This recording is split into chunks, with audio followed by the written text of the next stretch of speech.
প্রথম দিন আসলে সবাই বলার চেষ্টা করছে যে জনাব তারেক রহমান সাহেব এই যুগের বাদশাহ হারুন আর রশিদ। বাদশাহ হারুন আর রশিদ যেমন রাস্তায় নেমে নেমে নেমে নেমে মানুষের সুখ দুঃখ অভাব অভিযোগ দেখতেন, এমনকি একজন লোক যখন তার কাছে বলল যে আমি বাদশাহ হতে চাই, তখন তাকে একদিনের জন্য সেই আবু হোসেন নামক একজন লোককে একদিনের জন্য তিনি বাগদাদের খেলাফতে সিংহাসনে তিনি বসিয়ে দিয়েছিলেন। এটা ইতিহাস। তো এখন সবাই বলার চেষ্টা করছেন যে আমাদের নেতা জনাব তারেক রহমান সাহেব এই অল্প কয়দিনে তার যে কর্মকাণ্ড সব কিছু বাদশাহ হারুন আর রশিদের মতো। তিনি যে স্টাইলে ঘড়ি পরেন, যে স্টাইলে শার্ট পরেন, এটা জ্যাক উইদেদার মতো। তিনি যেভাবে কম কথা বলছেন, যেভাবে প্রোটোকল ছাড়া চলছেন, এটা হযরত উমরের মতো। তিনি যেভাবে জনকল্যাণ করার চেষ্টা করছেন, নানাভাবে পজিটিভ কথাবার্তা হচ্ছে। এবং সেই দিক থেকে বাংলাদেশের ইতিহাসে এই ঘটনা জিয়াউর রহমান সাহেবের জামানায় ঘটে না যে প্রধানমন্ত্রীর প্রোটোকলের সামনে, মানে যেখানে প্রধানমন্ত্রীর প্রোটোকলটা এত নিষ্ঠুর। একটা ছোট্ট উদাহরণ দেই। এই যেদিন মন্ত্রিপরিষদের শপথ হলো, তো মন্ত্রিপরিষদের শপথের দিন খুব একটা বাজে ঘটনা ঘটেছে। বিএনপির শীর্ষ নেতা, মুক্তিযোদ্ধা এবং অত্যন্ত সম্মানিত গয়েশ্বর বাবু, তিনি সেখানে আমন্ত্রিত হয়ে গেছেন। তো একটা চেয়ারে তিনি বসছেন। তো একটা চেয়ারে বসছেন, সেই চেয়ারটা একটু পরে এসে প্রোটোকলের লোকজন বলল যে এই চেয়ারে মন্ত্রীরা বসবেন, আপনি এখান থেকে উঠে পিছনে চলে যান। তখন ইতিমধ্যে পিছনে কোনো চেয়ার ছিল না, বিকজ সব পূর্ণ হয়ে গেছে। তো ইশরাক থেকে অন্যান্য যারা তরুণ মন্ত্রী ছিলেন তারা সবাই বললেন যে থাক, উনি ওখানেই বসুক, আমরা দরকার হলে যেখানে আছি সেখানে থেকে আমাদের সামনে বসার দরকার নাই, উনি ওখানে থাকুক। তো প্রোটোকলের যারা লোকজন তারা বললেন যে আপনারা যদি সিন ক্রিয়েট করেন তাহলে আমি এসএসএফ ডাকবো এবং এসএসএফ ডেকে ওখানে বের করে দেব। এই অবস্থাতে গয়েশ্বর বাবুর মতো মানুষ অবদমিত মস্তকে মাথা নুইয়ে সেখান থেকে বের হয়ে আসতে হলো। এর কারণ হলো পিছনে কোনো সিট খালি ছিল না, তার দাঁড়িয়ে থেকে অনুষ্ঠান উপভোগ করতে হতো।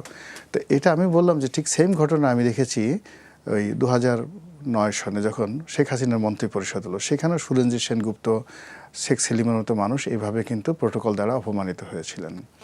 তো এই প্রোটোকল এত খারাপ, এসএসএফের এই প্রোটোকল এত খারাপ যে যেখানে ওদের গুলি করে দেওয়ার ক্ষমতা আছে। তো সেই প্রোটোকল তো নিরাপত্তার স্বার্থে এটাকে আমি কথা বলি, সেই প্রোটোকল ভেদ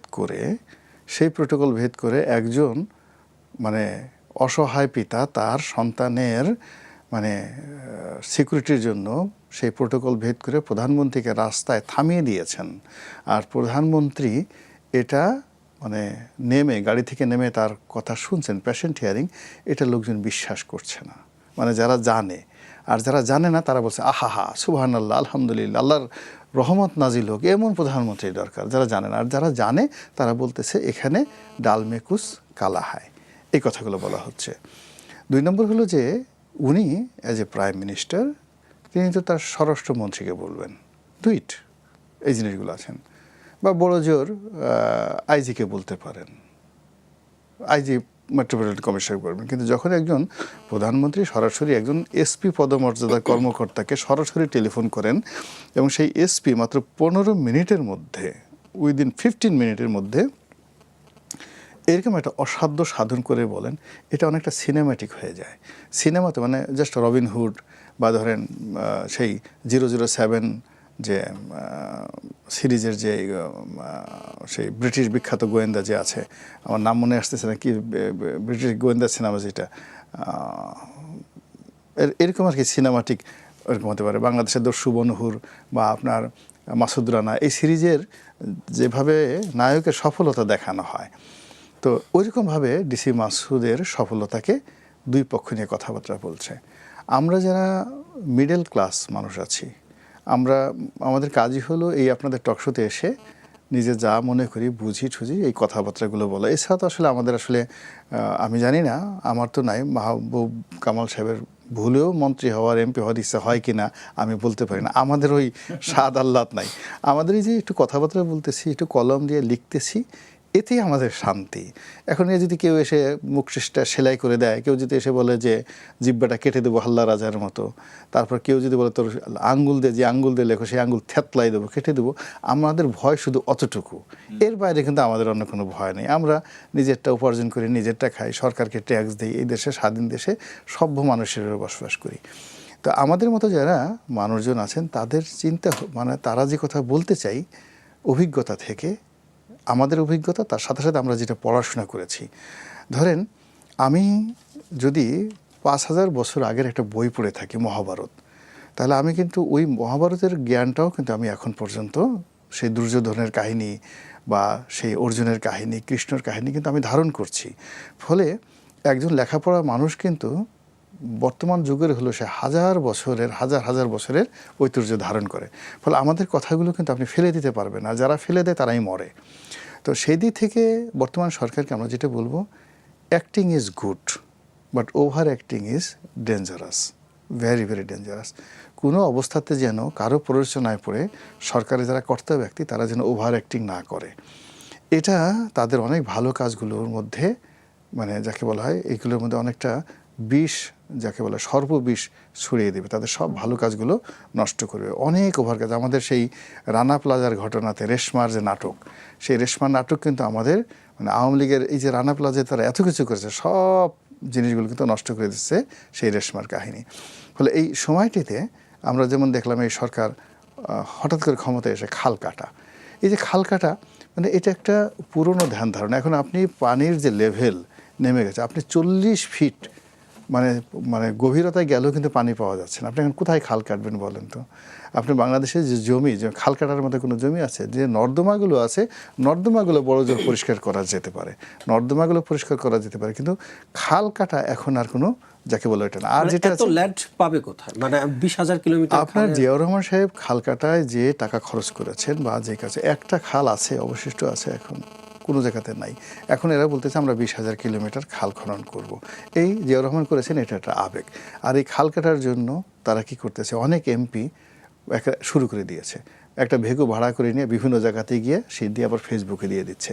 এবং এই কাজে ওই যে এমপি তো নিজের পকেটের পয়সাতে করেনি, উপজেলার টিআর কাবিখা এগুলো দিয়ে একটা ভেগু ভাড়া করে এই কিছু কাজকর্ম করছে। এই রং ঢং করতে করতে দেখবেন যে পুরোটা প্রশাসন দেউলিয়া হয়ে যাবে। এখন আপনি ফ্যামিলি কার্ড আপনি 50 লক্ষ লোকরে যদি 2,000 টাকা করে দেন, আপনি বলেন তো কত টাকা যাবে মাসে? কোথায় টাকা পাবেন? 2,500 টাকা করে দেন। 2,500 টাকা করে যদি আপনি দেন 50 লাখ লোকে, কত টাকা আসে আপনার মাসে? বছরে কত টাকা আসে? Where you will get the money? টাকা ছাপানো ছাড়াই টাকা আপনি কোত্থেকে দেবেন? আপনার রেভিনিউ নাই। আপনার 23 লক্ষ কোটি টাকা আপনার ঋণের বোঝা আপনার মাথার উপরে। আপনার ইনকাম ট্যাক্স হচ্ছে না, সব জায়গা থেকে আপনার ত্রাহি ত্রাহি অবস্থা। তো সেখানে আপনি ফ্যামিলি কার্ড দেবেন, যেখানে আপনি কর্মসংস্থান করবেন, কর্মসৃজন করবেন, সেখানে আপনি আরও মানুষকে কর্ম বিমুখ করে ফেলছেন। তো এই জিনিসগুলো হয় কি শুনতে ভালো শোনায়, this is family card, this is খাল কাটা, but this not the good thing.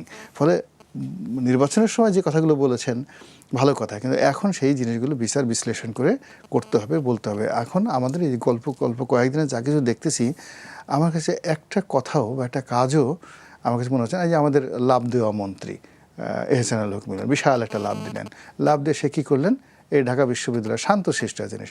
আরে বাবা, গাঁজা কি আজকে নাকি? সম্রাট আকবর গাঁজা খাইতেন না? এটা আমি বুঝতে পারছি না। বিকজ একদিকে তালা খুলছে, আবার একটু পরে তালা বন্ধ হয়ে যাচ্ছে, আবার অনেকগুলো আওয়ামী লীগের অফিস ভাঙচুর হচ্ছে। খোলার পরে অন্য পক্ষ গিয়ে মানে এনসিপি বা অন্যান্য যারা আছে তারা গিয়ে ভাঙচুর করছে, কোথাও কোথাও বিএনপি লোকজন ভাঙচুর করছে। এবং সবচেয়ে নিকৃষ্ট যে কাজটি হয়েছে বরিশাল আদালতে, বরিশাল আদালতে যে মবটা হয়েছে, এটা সারা বাংলাদেশে একটা অ্যালার্মিং। এর কারণ হলো যে আপনি জনাব তারেক রহমান সাহেবকে 100 দিন হানিমুন পিরিয়ড দেবেন, বা আমরা সবাই দেই, সেটা হলো তার কোনো কাজের সমালোচনা করব না। কিন্তু রাষ্ট্র পরিচালনায় অতীতে ডক্টর মোহাম্মদ ইউনূসের যে ব্যর্থতা, সেটা এই মব নিয়ে। তো কাজী তারেক রহমান সাহেবের জমানাতে যদি একটা সিঙ্গেল মব হয়, এবং সেটা যদি সে বন্ধ করতে না পারে, দ্বিতীয় আর একটা মবকে প্ররোচিত করে, তখন তার এই হানিমুন পিরিয়ডটা থাকবে না। ফলে তিনি যে কথাগুলো বলছেন বা তার স্বরাষ্ট্রমন্ত্রী যে কথাগুলো বলছেন, মানুষ আশ্বস্ত হতে চায়। তারা যদি বলে যে ঠিক আছে আমরা মব করব, আগের সরকার মব করেছে, মব আমাদের জন্য ভালো লাগে, মব আমাদের ভীষণ ভালো লাগে এবং এই প্রেশার এত ঝামেলা পুলিশ ঠুলিতে সব কিছু হয় না, আমরা মব করব। আমাদের ভালো লাগলে আমরা মেনে নেব, নাহলে মেনে নেব না। কিন্তু মুখে এক কথার কাজে এক কথা সেটা হবে না। আগের ইউনূস সরকারের মধ্যে একটা ভালো দিক ছিল, তারা কিন্তু এই মুনাফিকিটা করে নাই। তারা বলছে মব আমাদের খুব ভালো লাগে, এটা একটা প্রেশার গ্রুপ। হ্যাঁ, তাদের এই জিনিসটার কারণে আমি ইউনূস সাহেবের অনেক সমালোচনা, কিন্তু ইউনূস সাহেব অন্ততপক্ষে এই মবের বিষয়টাতে তারা কিন্তু মুনাফিকি করে নাই, কোনো অভিনয় করেনি। তো আমার কাছে মনে হচ্ছে বর্তমান সরকারেরও তারা যেটা করতে চায় তাদের স্পষ্ট বলা উচিত, যারা যেমন মঈন খান বলেছেন যে আমরা বাকশালের রাজনীতি চাই না, আমরা চাই সবাই আওয়ামী লীগ করুক। সেখানে তারেক রহমান সাহেব যদি মুখ দিয়ে বলে দেন যে হ্যাঁ আওয়ামী লীগ কাজ করতে পারবে, অফিস খুলতে পারবে, সব কিছু করতে পারবে, আর যদি সে বলে যায় যে না, যতদিন পর্যন্ত এই আইনটা বলবৎ থাকবে ততদিন আওয়ামী লীগ অফিস খোলা ঠিক হবে, তার এক কথাই কিন্তু হয়ে যাবে।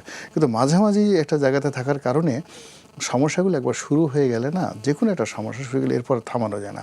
আপনি ডক্টর মোহাম্মদ ইউনূসকে কিন্তু আমরা সবাই 5 বছর মেনে নিয়েছিলাম। উনি যখন এলেন একেবারে এভরিবডি যে উনি 5 বছর আগে যাবেন না, থাকুক না, একটা মানুষ আসে থাকুক না, কিন্তু ওনার এই 5 দিন পরে ওনার কর্মকাণ্ড কথাবার্তার ফলে আমার মনে হচ্ছে যে এই ব্যাটা আজকে চলে যাক, 3 দিন আজকেই চলে যাক। আমি 3 দিন পর ওই তো বলছে যে হি শুড গো নাও। এখন যদি একবার বিএনপির ব্যাপারে তারেক রহমান সাহেব সম্পর্কে যদি মানুষ বলে যে হি শুড গো নাও, যে লাও সেই কদু, এর সাথে ইউনূস ভালো ছিল, এর সাথে শেখ হাসিনা ভালো ছিল,